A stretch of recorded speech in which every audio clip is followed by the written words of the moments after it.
Menu eksklusif yang terbaru daripada Damascus Gate iaitu Royal Pineapple Platter. Hari ni kita dekat Damascus Gate, shawarma top nombor 1 dekat Melaka. Oh, kita tengok sikit. Boleh, balak ada payal.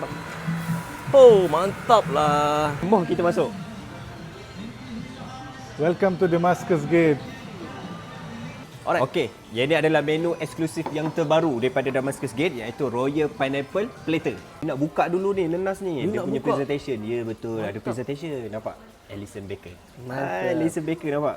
Tengok apa dalam. Dalam ada apa ni? Okey, dalam dia nampak macam ada kambing. Lepas tu ada campur dengan sayur-sayur. Sayur campuran lah. Nampak? Oh, macam ni Oh, presentation dia. rasap, Wow. Okey, ni menu eksklusif yang kedua iaitu Pineapple Royal BBQ. Okey, Allah palak start. Bahasa dia. Tengok apa ada dalam Nak tengok apa dalam dia Ada kambing. Ada nasi. Ini nasi kejutan panas-panas, istimewa. Mix shawarma Arabic. Mix chicken dengan daging. Macam-macam ada dapat. Oh, siap tutup ayam, daging. Okey, menu yang keempat ini dia chicken mendi. Chicken manly Chicken mendi pun top seller dekat sini tau. Nampak ayam dia bagi pistol. Oh, ayam besar. Ayam pistol. Untuk dessert kita order traditional Arabic punya dessert iaitu kunafa. Traditional punya tau. Tradisional kena ada kan? Ya betul, kena Wajib rasa. makan ni, guys. Betul, wajib. Okey, Pit, dah banyak ni apa pula ni? Okey, tadi dessert ni kita order pencuci mulut pula. Krep Pencuci mulut. coklat. Wajib kena order dekat sini tau. Tak order dosa. Macam-macam colour ada. Macam-macam colour. Dah baca cakap batik. Dah makan. Kena ada air. Kita ada fresh orange. Ini watermelon juice.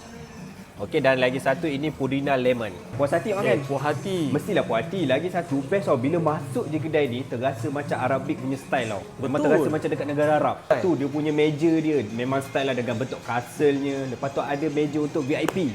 Lepas tu ada untuk family pack. Berapa orang pun boleh. 30, 40, 50 orang. Bagi tahu je nanti dia set up kan. Special ya. Boleh booking untuk celebration Betul, lagi satu boleh buat celebration. Bagi tahu je ada birthday. So dia akan bagi siap dengan hadiah. Cik kedai senang je, waste je Damascus Gate Melaka. Confirm sampai. Buka hari-hari, tak ada cuti. Buka daripada 12 tengah hari sampai 12 pagi.